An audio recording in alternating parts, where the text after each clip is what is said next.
Welcome, everyone, to the Unfiltered Talk podcast, episode 20. Bro, this is episode 20, dog. You know That's crazy. Say, bro, if you make it to 20, you good. The million's going to start rolling in pretty soon. Right. I heard it was the 20th was the best episode, so. Shoot, I hope. We about to find out, bro. We about to get into it. Guys, we have our guest here, Keanu Tanuvasa. My nephew is joining us on episode 20. Keanu, say what's up, bro. What's up, y'all? Nephew's got a while, man, but we'll run with it. Bro, a lot of changes these past few weeks, bro. Yeah. Positive changes. You finally repented. It came down to the Lord's school, bro.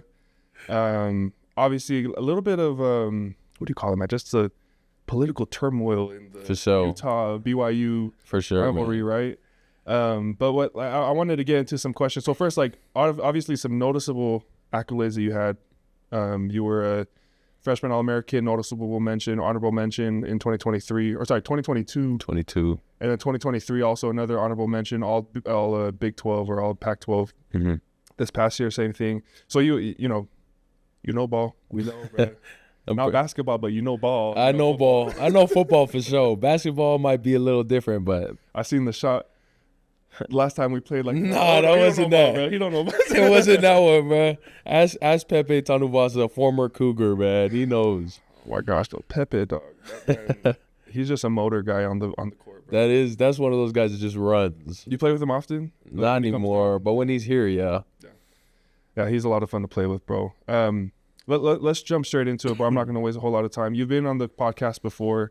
We've had some great clips of you sharing your experiences in college football, your mission experiences, some of your spiritual and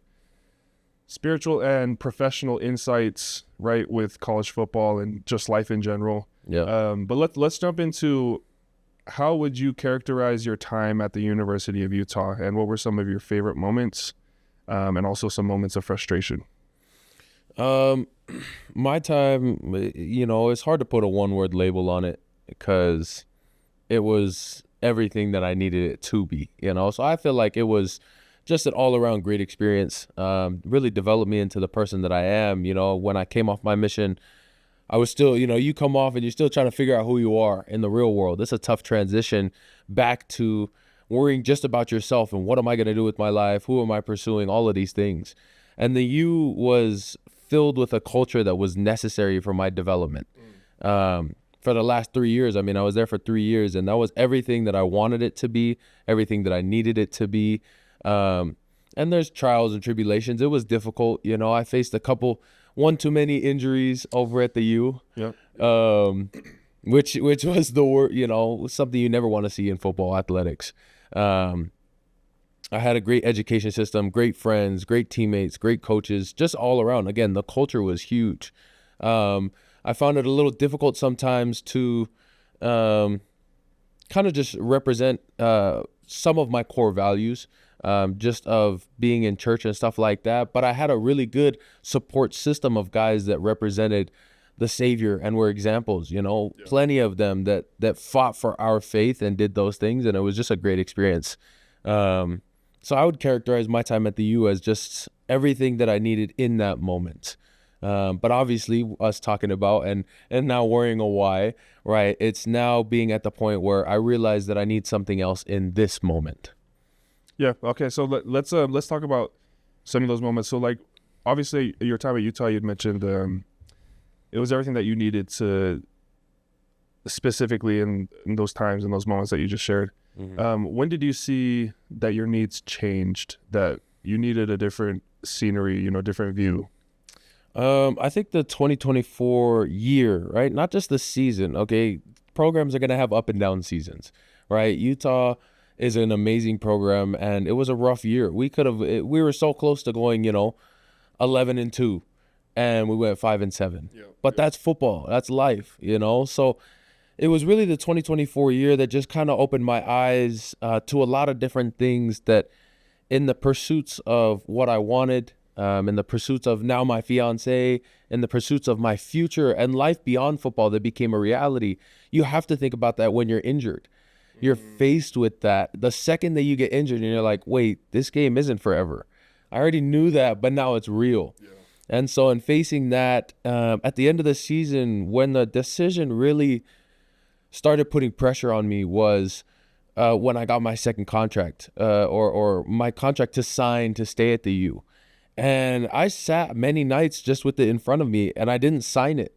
I just couldn't bring myself to signing it. And it wasn't a very specific and detailed understanding of this is why I don't want to sign it. It was more so a feeling of, is this what's right? Yeah.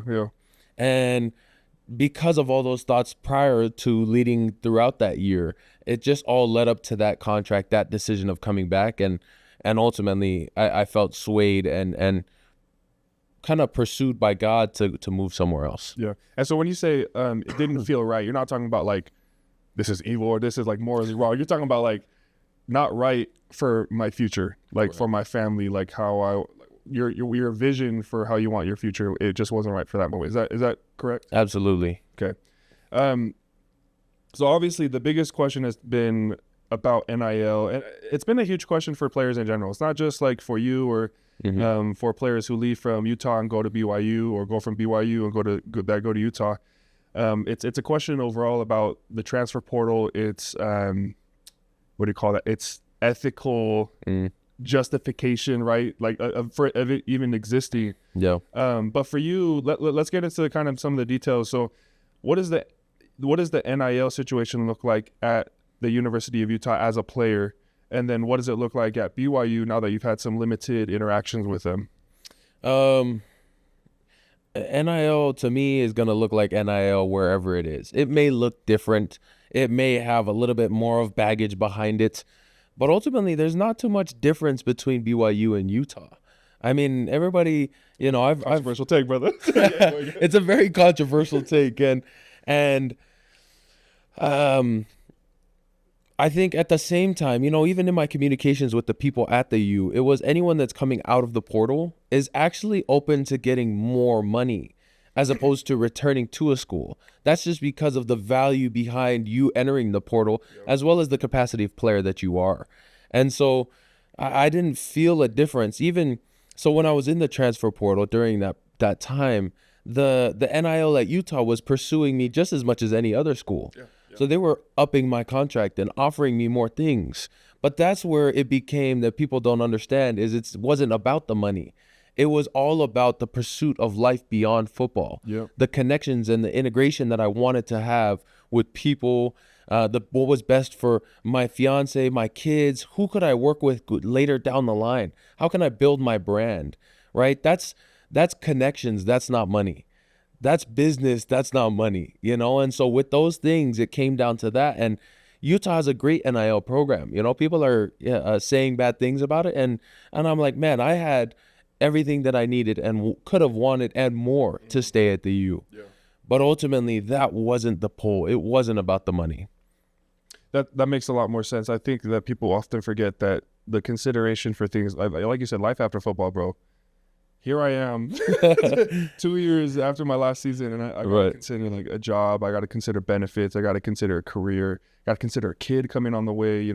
All of those things. Like there's much more to consider than just an NFL career, right? Mm-hmm. Which is still the priority for you, still, right? Right. So there's no focusing on those other aspects doesn't mean that you are undermining or dismissing your dreams to play in the NFL. Is that correct? Definitely. Yeah. Okay. Right on. Let's talk about how much of a blessing NIL has been for you personally. Man, it's definitely it's something that people feel is wrong that I disagree with. Now, the capacity to which an individual is getting paid is beyond me, and I'm not a business person. I don't understand these things. We hear these things about some quarterback here and some person there and all of these different schools. I think NIL is rooted in a good decision that sometimes is twisted in a wrong action. And so with that is college football players, man, we're going through it. People don't understand. This isn't an easy life. Yep. You choose your heart. And so some people are like, man, you don't know what it's like to work a 9 to 5. I'm like, you're right. I don't, but you don't know what it's like to fight 600 pounds. You know, you don't know what it's like to have your quads burning pushing sleds for hours on end, you know, just to go in the weight room and to hit front squats. So then you feel like your leg's tearing off the bone, you know, and then you have to go home and you have all of these exams. And that's one thing I've realized about BYU. It's busy work, man. I'm like, oh, I'm trying to stay on top of it all. So you have to choose your hard. These players, these guys, we don't have time for jobs, you know? So I think it's rooted again in a good heart and good faith that players need that to provide for them, players that are married to provide for their wife, players that have kids to provide for their kids, to give back. You know, they need that opportunity because our life is consumed in football and education. So NIL to me is a great thing that sometimes, obviously, like most things, can be manipulated in a bad way, but I think it's great. And I think when you mentioned being manipulated or being maybe misused, it more comes from a place of ignorance than like deliberate malicious intent from a player, right? Yeah. When I think of like players who are business minded, a lot of times they don't understand the business world and the optics behind these decisions that are made. So like when a player says, I ain't playing until they pay me $2 million. You know what I mean? And like they don't understand how that looks to the rest of the world. Yeah. Like $2 million. Bro, like I'm getting paid $2,000 a month. I gotta live off that. You know what I mean? And so there's an aspect of optics that I feel like players may not understand. But then for the most part, I'm just like, so what? Pay him $2 million. That's what he's worth, bro. Like that's what he's worth in the market of the transfer portal, in the market of NIL. Pay the damn player. Yeah. You know what I mean? I think you kind of share the same sentiment there. So for you personally, what was the transfer portal like? What steps were taken to enter the transfer portal? And then once you made your decision, how did you leave the transfer portal? I think it goes along the same lines of what we were just talking about, in the sense that entering the transfer portal is, you have to know your capacity. If you are a $2 million worth player, like you just referenced, then you can understand that when I'm in these discussions, that's what I'm looking for. If you're just entering the portal because you haven't been playing, well, then what can you really expect? You know, you might have a great capacity. And I think beyond that is, beyond the player is a pillar, right? And so there's certain pillar players that are phenomenal, that they're worth the money that they're being given. You know, there's guys that have the talent to perform a job, and then there's guys that perform the job with talent and they elevate everyone around them. And that is someone that's worth more. When I entered, I was blessed because I do have a great status of reputation in college football, right? 3 years playing at the University of Utah, playing against Pac-12, Big 12 O-linemen, getting a couple honors. So my experience, I was extremely blessed, but I know that some people are not that way. It's a lot difficult for another guy, and he's looking for those opportunities, and you really have to be understanding of your self-analyzation. You have to know who you are when you're entering that portal. Perhaps the grass isn't always greener on the other side, and you need to climb from the bottom up in that program. And sometimes it's, you won't get to the top, so let me go find another program that will at least give me some chance of value. And that's where kind of my experience with the transfer portal was. And I guess, did you have anything else that you were asking about that? Sorry. No, that was great. I love that quote that you mentioned about the self-examination, the self-analysis, because when you're valuing yourself as a player, right, there's a lot of things to take into consideration. Are you a game changer? Are you someone who just fits into a role, who can take, you know, these coaches, they have their molds, right, and they just want players to fit in them? Or are you going to be a program enhancer? You know what I mean? A program lifter, bro. Like that's those are the guys you pay big money for. You know what I mean? Because it's not just, their impact is not just on the field. It's in the locker room. It's in the classroom. Like those are guys who are going to be lifelong contributors to that program. Which, at least from the comments that I've seen, bro, they've been Keanu Tanuvasa kid, bro. He's the second coming. I'm telling you right now. No. But I know, and I know that that's a lot of weight. Yeah, it's a lot of weight. It's a lot of responsibility as a player. But I mean, just looking objectively, you know, we can see that we have great coaches right here at the Y. We have a great scheme, and now we have great players. And when those three things are put together, it's scary. You know what I mean? And so let's talk a little bit about your analysis of BYU, the relationships that you had. What aspects of BYU strictly football. Obviously there's some spiritual aspects, but strictly football, what things fit you as a player? I think I love Kalani. Kalani is a great coach, and he's a great individual. What you get on camera is what you get off camera. You know, some coaches, not referencing anyone in specific, definitely. I don't want people to get mixed up, you know. And that's the sad thing is, you know, I kind of have to do that because people, let's say, oh, he's saying this, which means in contrary, it was this way at Utah. That's not what it is. I'm just speaking to the value of who I believe Kalani is. And what that is he's a very genuine dude, and he's a hard worker, and he loves very deeply. That first and foremost is huge, because when it starts from the top down like that, then it goes into the very position rooms, it goes into the very individual, and they're allowed to be themselves. And for me, that's huge. Is I want to be myself on the football field. Everybody plays the game differently, and to be able to play yourself, but to be unified as a unit is something that's special that I see the Y has. BYU definitely has. Is everyone comes from a different background. You know, everyone wants to think that everyone's a church member there. They're not, you know. That's not the reality. Everyone wants to think that they act the same way. They don't. You know, they definitely don't. And we both know that being in the locker room. But everyone is unified behind the same goal. Everyone still has a value of who God is. And so what BYU brought to the table was me being able to be unapologetically me. Second was the unity of a team that's driven for something bigger than just football. It's about being the best young men, guys that they can be, and that does impact the game. You know, I've always believed how you do everything how you do one thing is how you do everything. And so if you're mediocre in the classroom, you're going to be mediocre on the field. And these guys, they value God. Maybe they're not the most devoted guys on the team to God, but they value him, which means you can trust them to value the play call. You can trust them to value the execution of the play. And that just builds trust in me, that seeing these guys and seeing this university, it's like, wow, it's so liberating to feel that now I can trust my team to a very deep aspect of their performance because it's bigger than the field. Because of the shared values that you guys have in God. And obviously that comes with a whole bunch of things. I mean, that's right. Being honest, right? Being trustworthy. The Boy Scout. You know? No, Scout's honor. That makes sense. Because I do feel like my time at the Y, like I felt that with my boys. You know what I mean? Like to sit down at lunch and have a conversation about the plan of salvation and the intricacies of the plan of salvation. I'm just like, you can't do this nowhere else, bro. Yeah, no, really facts. You can't enjoy this anywhere else. I'm sure at Utah more than other universities. Definitely. But like as a daily thing, like we're making jokes to each other about our missions and stuff. Like, yeah, man, you serve stateside, bro. You can't talk to us, you know what I mean? Making those jokes and stuff. So yeah, I understand the culture, and then all that implies in your day-to-day interactions with your boys, right? Yeah. I think that's a great answer there. So because you're obviously pretty close to Coach Boha too, right? Definitely. What aspects of his coaching style and also his teaching ability was enticing for you?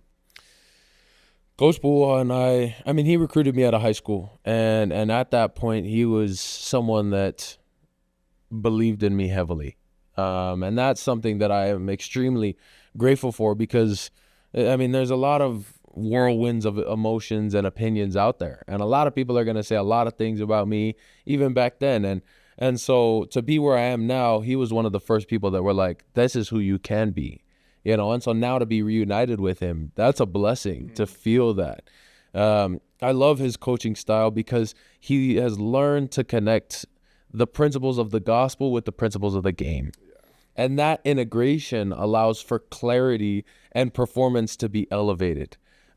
He's a huge person on the fundamentals and understanding, but one thing that I love in the short time that I've been there, for the 2 weeks, we've watched film multiple times because got to make sure I'm on point, you know. Joining a new team, you don't want to have no loss of momentum. Yep.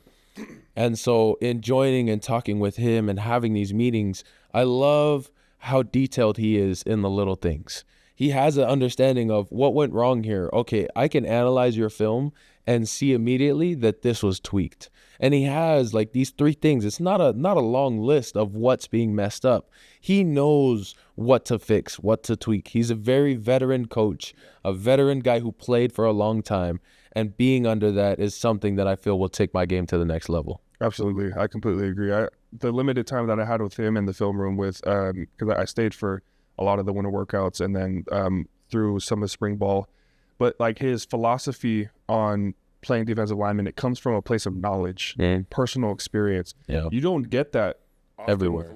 Everywhere. You know what I mean? Like even the coaching staff prior to that, Coach Toyaki had never played D lineman before, but yet he was the D lineman coach. And so there were a lot of like intricate details that I felt like weren't being understood. Yeah. Whereas with Coach Boha, he was like 3 things: hands, frame, and leverage. Yeah. I'm like, bro, that's all you got to bring it down to, bro. Right. None of this like, we got to run this scheme right here and then this gap, maintain integrity. Yeah. Bro, it's all just hands, leverage, and frame. Yeah. And I think it's beautiful when you have a player who understands that and can break it down so simply, right? By great and simple, by small and simple things. Great things are brought to pass. Things are brought to pass, bro. You know what I mean? And that was shown this past season with the jumps and the leaps and bounds that they made. Yeah. Previous season, Yeah, I think one thing that I love, Michael Jordan, he was asked why he doesn't coach. And he was like, man, it's difficult for me to coach because he's like, I think some people, he's like, the way I did it, you just have it and you just work and you grind. And some people, some of the greats are that way. It's hard for them to teach it because they just know what it takes. But they can't plant that in someone else, as opposed to maybe a Kobe Bryant who's a great, and he knows how to detailed tell you what to do, what the difference was, and how to make those things. And I think Boha is one of those people. He was a great, and he still is, but at the same time, he knows the detailed things to teach you and educate you to know how to do it yourself. Oh, that's a great analysis. He's a great teacher. Yeah. And I think that comes from his spiritual background too, in being involved with his church and his ward and his calling and such. That's something great about the church, bro. I feel like the instruction that we give when it comes to our theology leaks into every aspect of life. Like you notice that LDS businessmen are much more successful than other demographics. You notice that they're much more honest, right? At least from like anecdotal like evidences that we've seen. Like people are like, man, they're just good people and we can trust them. They're reliable. You know what I mean? Yeah. And I think that's one of Coach Boha's strengths is that he leans into that heavily. And same as so does Coach Kalani. Coach Kalani. Yeah. So some people have criticized your decision not only to transfer, but to transfer to an in-state rival after you seemed so committed originally to Utah. What we kind of mentioned a little bit about some things that changed for you, but was there a particular moment that was like the straw that broke the camel's back that led to the decision to leave? Or was it just like one of those things where you had kind of felt these feelings throughout the year? Kind of walk us through that mindset. Yeah, so that mindset, very similar to what I said before, is 2024 was an educational year that opened my eyes, right? I was being led to understanding and just trying to find my way in who I was going forward.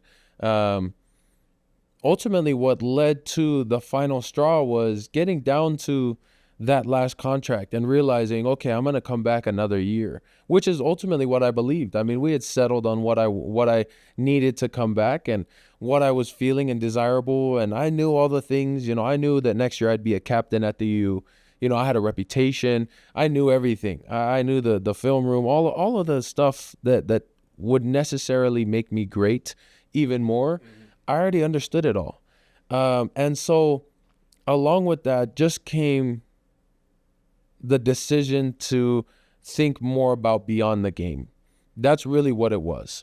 How is my life going to be after this game, after I retire from this game, regardless of if I get the blessing of playing in the NFL or not? And so what was connected to that was definitely the spiritual side. That's the most important thing. Football is second always to God.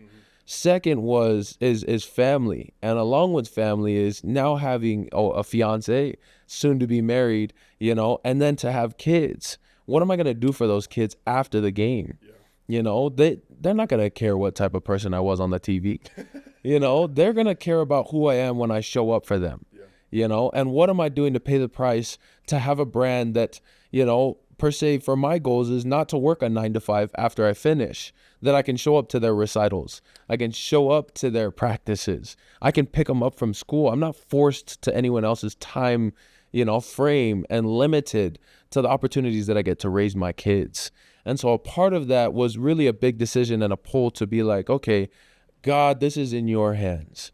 I don't understand completely what you want for me to do going forward.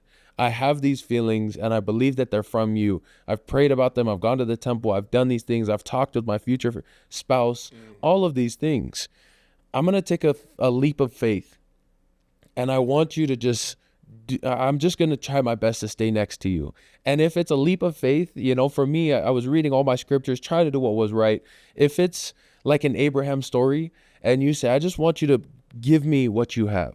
Just, you know, all these things about you can be great here. Just lay Isaac on the altar, Abraham and Isaac, you know, and then at the end of the day, actually, I don't want you to sacrifice it, bring it back. You can have him.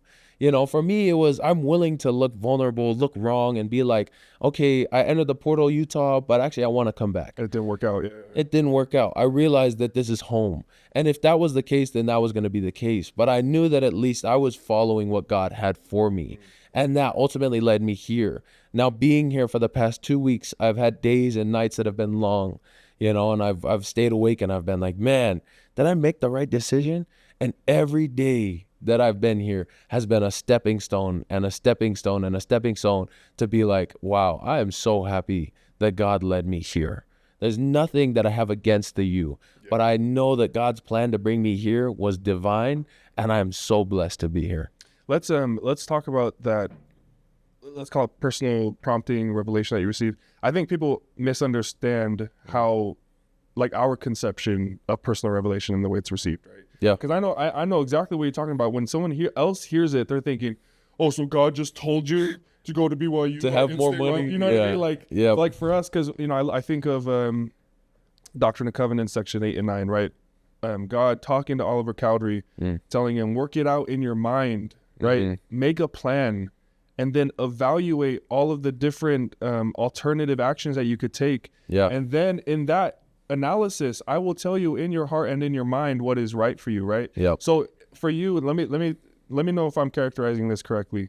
For you, the decision was made, and you went with that decision, and then you say, God, confirm this for me if this is the right path. And that's how it ultimately came. It wasn't one of those things where, like, you had a visitation and God was like, go to BYU. You know what I mean? No, is that correct? That's definitely correct. Again, along the same lines as God has asked us to be agents, to act and not be acted upon. Right. You know, I felt like I was being acted upon a little bit by just saying, I have a good life, let me be satisfied. You know, I have what I need, I'm okay here. You know, and that's not to say that my act again was to enter the portal and come back to Utah. Maybe that was my action. But again, it wasn't a visitation of this heavenly messenger that was like, oh, I need you to do this. It was, I will tell you in your mind and your heart the things that you should do. And I felt those things, and I took my step of faith, and now I'm reaping what I believe is God's divine benefits. Yeah, that's the response to all y'all who think that players are just selling out to the biggest NIL deal. And right. Obviously there were some allegations made against you. Wild allegations, by the way, on Twitter. Yeah. I mean, they're like, you know, they promised him $1 million. They promised him this. He's basically living for free. I'm like, bro, he's still got to play the game. You know what I mean? Right. And, you know, it's people coming from a place of frustration, obviously. I understand it. Passionate fans, you've dealt with them, right? Passionate fans, they love the program. They love to see the program succeed. Yeah. And then to have a what you would call a staple in your program leave for reasons that are their own, all you can do is speculate. Yeah. You know what I mean? Right. Let's talk about, so moving on to some questions that we received on Instagram. What's the best piece of advice that you could give a college athlete regarding NIL and the transfer portal? Again, I would say one thing that I did before I entered the portal was that whole self-analyzation. You got to know who you are, your capacity, and what you want. not just what I'm willing, not in the sense of what I want that football is going to get me, but what I want in how am I going to develop best? You know, how am I going to become who I want to become? How am I going to have these values flourish at my next stop, at my next university, wherever I am? You know, am I going to truly be valued over here because of what I do on the field? Or am I just going to be valued by, you know, this price tag that they're placing on me and my development of my human nature of becoming a better man or woman, you know, is that fully going to reach its capacity that I could have in this position? So you have to really be understanding of who you are and really what you want. And second is you really just have to give it to God. There's no complete perfect way to understand how things are happening. And that's this life. Regardless if it's the transfer portal or if it's a new job or if it's a new relationship or if it's, you know, whatever the case may be, if you give it to God and you say, hey, man, I'm going to pay the price, be an agent unto myself. I'm going to work it out in my mind, like you said. I'm going to do all these things. And then I believe that you can guide me. That faith, that little, you know, mustard seed of belief, God works with that. And whether you're a religious person or not, that understanding will take you far in life. Yeah. Just put it to the test, and I promise it works. That's great. That's a true principle. Like you said, outside of football, bro, it's just testing God, working it out in your mind, and then allowing him to speak to you as you're acting, right? Not just sitting there, you know, God, please, I need some guidance somewhere to go. Please, the lemma is beating my ass in basketball. Do I change up my shot form or not? Bro? You know, let me know. What am I supposed to do? Because it's not going in. It's not going in. No, bro, I love that that representation of our beliefs, and then the implication or the implementation into something like for college football, right? Football is just a great platform, a great environment for allowing you to test your values. You know what I mean? Throughout this whole process, how have your values been tested with all the backlash, the noise going around?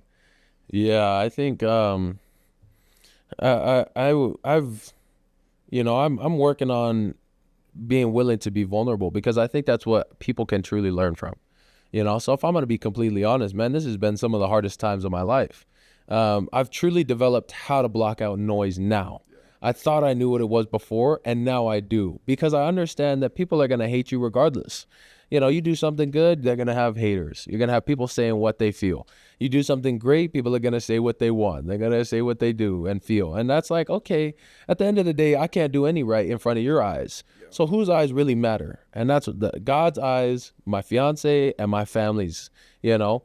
So it's been extremely difficult. I broke down. I've had those tough moments in these last 2-3 weeks, you know, month and a half of this decision-making process.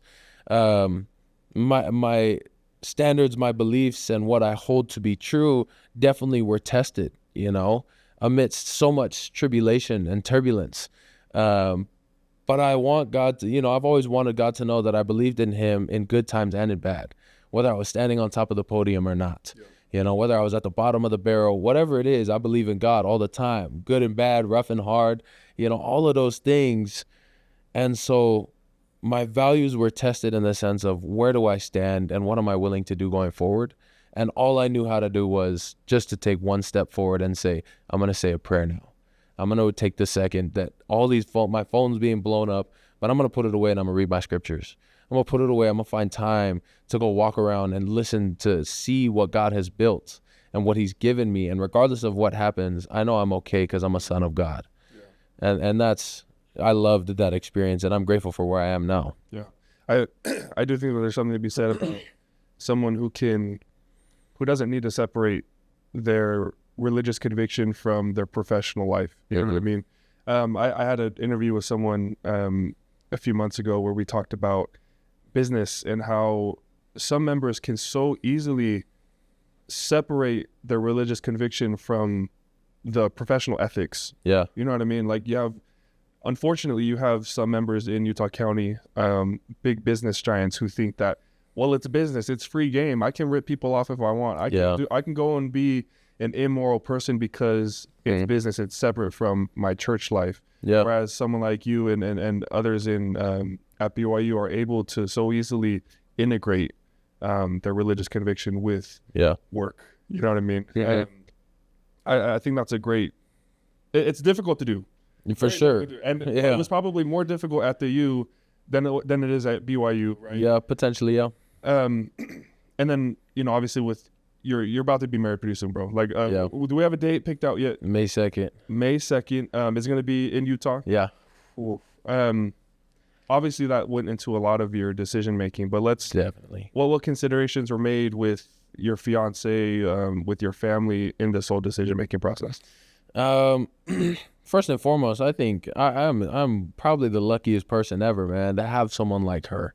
In this turmoil and in these moments of breaking down and being weak, she never made me feel like I was less of a man. And that for looking, I could throw in just a side quest mission right here for guys. Just in my communicating, this is obviously the main mission, but if you can find someone that you can be weak around, that's reality right there. Because you're going to be a tough man all over life, walking around. You want to be able to go home and say, man, I had a rough day. I want to be able to decompress and break down and be like, hey, I need your help with this. I feel weak. Yeah. And so first and foremost, it's respect and love and the utmost gratitude for her and everything that she did. Because she was taken into consideration because she's the one that I'm going to be connected to for the rest of my life. My parents definitely had such huge say with their wisdom, but it did come down to us, and her wisdom, her advice was, I'll sleep under a bridge with you if it came to that. If we have to go live in Alabama, if we have to go live in Florida, if we have to be apart until we get married for this amount of months, then let's do it. But if you feel that you're guided by God in this sense, then I'll be guided by him as well. And so taking into consideration their feelings was easy because they knew that what I was doing wasn't about the money. They knew it was all about who I wanted to be, and they wanted that best version of me. And they understand my character. That's the difficult thing with people online is they just go based off of what they see, but they don't go based off of how they've lived with you. Yeah. How they've understood what makes you tick, what makes you form this way. How do you do these things, And these people, my fiance and my family, they've seen that for the last 21 years, 22 years now. And so going forward, making this decision, it was easy to make a decision with them because they knew ultimately it would come down to my core values. And they held me to those standards. And they asked me questions like, is this university really going to do this for you? And that's what has blessed this decision is there was more than just my opinion in on it. I love that, bro. Yeah, I think especially having a partner who doesn't stand in the way of those important decisions, right? They stand next to you in those decisions, right? I think that's something that you kind of communicated there. So last two questions. Second to last question is more in regards to your message to Utah, to your boys. Obviously, bro, I can only imagine how heartbreaking it was to leave the Citadel, right, to walk out, packing your bags and stuff. Yeah, man. But what's your message to your boys, or have you shared something already? And what was that message like to them? Man, if I'm being honest, I'm not comparing to this individual, but I'm relating to him in the sense of, right, LeBron James leaving Miami or leaving Cleveland to Miami, right? It was a little bit of an inartful way to leave. And I don't think the way that I went about it was the best way, saying that I was going to come back to the U, but it's difficult because I honestly believe that was what was right for me. And I was excited to post and see people and be like, hey man, I can't wait to come back. Yeah. I love this place, but I should have been, again, for me, analyzed more of myself and realized, well, maybe this isn't the right thing to post right now because I can't even get myself to signing this form, So I have wronged some of those guys, and I've reached out afterwards, and I've been like, hey man, our love goes beyond this game. Yeah. It's a lot deeper than what you perform on the field or what I do on the field.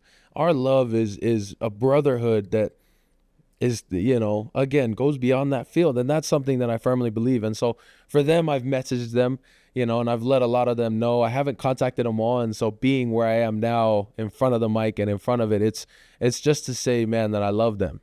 They've developed me into who I am. They've blessed my life, and my kids will know who they are. My choices in life are dictated by the way that they helped me feel and treated and become. And so I love the U. I love my boys up there. I love my coaches. And I would never pray on their downfall. I would never do anything to say, I wish this would have happened to you. Yeah. It's always, and even when we compete, it'll be, let's work, let's work like we worked every day at practice. Let me see how I can beat you. And if you beat me, then let's go back. Let's go again. Yep. Yeah. But at the end of the day, it's, at the end of the game, it's never any form of disrespect. It's never going to be, and even this year when we play them, we're going to have a heated rivalry and competition. But once that whistle's blown, that's my brother across from me. And I love that guy. Yeah. And I think, because you communicated this in our last podcast together, how for you, you want it to be competitive. You want it to mean something, that game, right? Yeah. But you want them at their best, bro. You don't want them, giving inches. You don't want them not reaching their full potential, because then that takes away from the victory, right? When the whistle is blown, right, it takes away from that victory, that W or that L, that you take. Yeah. So I think that's a same sentiment that you've shared in regards to like the rivalry, what it means to you, right? Yeah. Last question, brother. Could be a quick answer, could be a long answer. Okay. Was it holding? Was it holding in the game? You got 20/20 vision now, brother. You hear? I do. I'm on both sides of the ball now, Can I opt to have a no answer? I would just say, in the sense of that game, in the sense of any game, it doesn't come down to one call. Yeah. The game is built up of thousands of inches and seconds and moments and snaps and whatever, as much as I have an opinion of people were grabbing that whole game, that one maybe looked a little bit more brutal. But again, that's part of the game. It's, they got stopped multiple times. Did that timeout really come in before the play? All of these things, I have opinion, and there's so many different ways to look at it. It's football, man. It's football. It was a great game. One of the best I played in. I played in a Pac-12 championship. I played in a Rose Bowl. All of these things. Great intensity, great games. That's by far one of my most favorite experiences. And win or loss, I loved the game. And let's go bring another one for Cougar Nation this next year. Let's go get it this next year, brother. Hey, guys, this has been episode 20 of the Unfiltered Talk podcast. Keanu Tanuvasa at the Brigham Young University, guys. We'll catch y'all later. The podcast for the people, by the people, and without a filter. Catch y'all next episode. Thanks, Keanu. Appreciate it, bro. Yes, sir.